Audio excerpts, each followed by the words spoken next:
Elle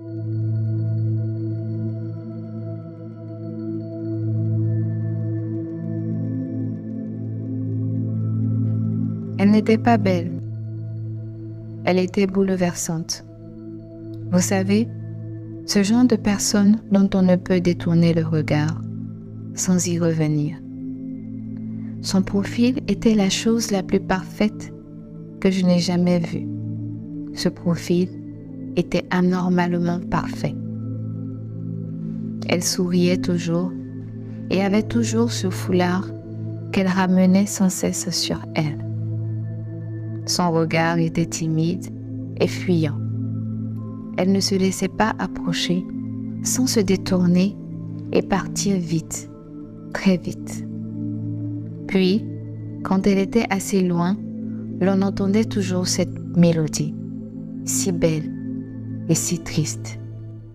Tatou, eh tatou, tatou, eh tatou, tatou, eh tatou, eh tatou, et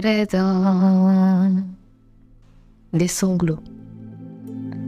On l'entendait pleurer au loin, mais personne ne la consolait. En mon fort intérieur, je voulais savoir qui était Tatou et pourquoi une créature si parfaite pleurait autant. Un jour qu'elle pleurait dans les bois, sombres et humides, je m'aventurai auprès d'elle et je l'écoutais. Les sanglots n'avaient pas l'air de provenir d'elle. Son profil parfait et toujours souriant était figé. Tatou ne pleurait pas. Enfin, je pensais qu'elle ne pleurait pas. Ne sachant que j'étais là, elle enleva enfin son voile qui ne la quittait jamais. D'effroi, je m'enfuis en courant. Nous étions nouveaux dans ce village et jamais je n'avais rien vu d'aussi horrible. Le voile de Tatou cachait un autre visage, complètement déformé, qui pleurait et qui chantait.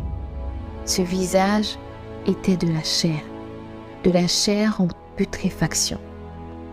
De retour chez moi, je demandai à ma grand-mère, « Non, qui est Tatou ?» Alors, elle me fit asseoir et me dit, « Es-tu prêt pour l'histoire de Tatou ? Êtes-vous prêt pour l'histoire de Tatou ? Tatou, eh Tatou, Tatou, eh Tatou, Tatou, eh Tatou, eh Tatou, et Yeredon. » Tatou était la jeune fille la plus belle de ce village. Elle était tellement belle et sa perfection la fascinait tellement qu'elle se promenait avec un miroir pour pouvoir se contempler à longueur de journée. Elle ignorait pratiquement tous les habitants de ce village, y compris sa propre famille. Elle était obsédée par sa propre beauté. Elle parlait à son miroir, chantait devant son miroir, dansait devant lui. Elle dansait devant son propre reflet au marigot. Quand elle se déshabillait, les autres femmes se rhabillaient et rentraient chez elle. Elle ne faisait attention à personne. Et à ceux qui essayaient d'attirer son attention par des gentillesses ou des compliments, elle répondait de façon dédaigneuse. « Tu n'es pas Tatou. Tu n'es pas comme Tatou. Ne me dérange plus avec tes compliments sans importance. » Elle était imbue de sa personne et tellement arrogante. Un jour, au marigot, nue, elle dansait devant son propre reflet, se moquant des autres femmes. Alors, les esprits de l'eau lui envoyèrent Yeredon. Yeredon lui apparut comme une femme ayant donné la vie. Yéredon était le reflet vieilli de Tatou, avec des cicatrices partout sur le visage, des vergetures çà et là, et quelques brûlures sur son corps. Quand Tatou l'aperçut, elle ne se reconnut pas en Yéredon. Yéredon se mit à chanter et à danser avec la chanson de Tatou. Tatou, et Tatou, Tatou, et Tatou, Tatou, et Tatou, et Tatou, et Yéredon. Elle dansait et fixait Tatou du regard, souriant d'une manière folle et presque effrayante. Son corps meurtri par le temps et la vie bougeait dans tous les sens, dans une harmonie douteuse, mais avec les mêmes pas que Tatou. Tatou, dédaigneuse, se moqua d'elle. « Mais que fais-tu, petite sotte? Tu n'es pas Tatou.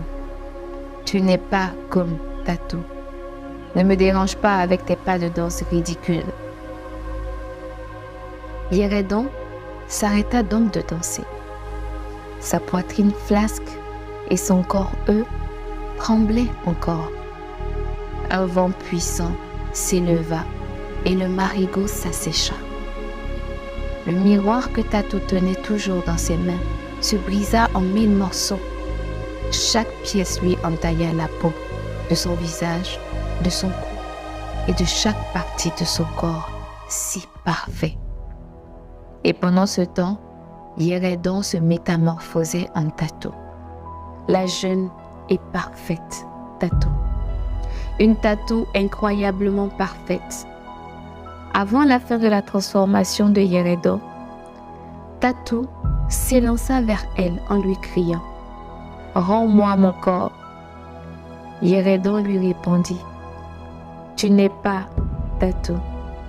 Tu n'es pas comme Tatou. Ne me dérange pas. » Avant que Yéredon ne finisse sa phrase, les esprits de l'eau en colère, maintenant contre Yéredon, qui elle aussi, envoûtée par sa propre beauté naissante, devenait déjà arrogante comme Tatou, décidèrent de la punir. À ce moment précis, Tatou toucha le visage de Yéredon, et toutes les deux fusionnèrent, formant la créature que tu as vue dans les bois. Yéredon et Tatou partagent le corps d'une seule et même personne et sont condamnés à vivre ensemble. L'une parfaite, l'autre meurtrie et hideuse. Yéredon est muette et figée, pendant que Tatou chante son malheur, prise de remords. Mon petit, voilà l'histoire de Tatou. Voilà donc l'histoire de Tatou. Tatou, et Tatou, Tatou, et Tatou, Tatou, et Tatou, et Tatou, et Yéredon. Tatou, et Tatou, Tatou, et Tatou, Tatou, et Tatou, et Tatou, et Yéredon.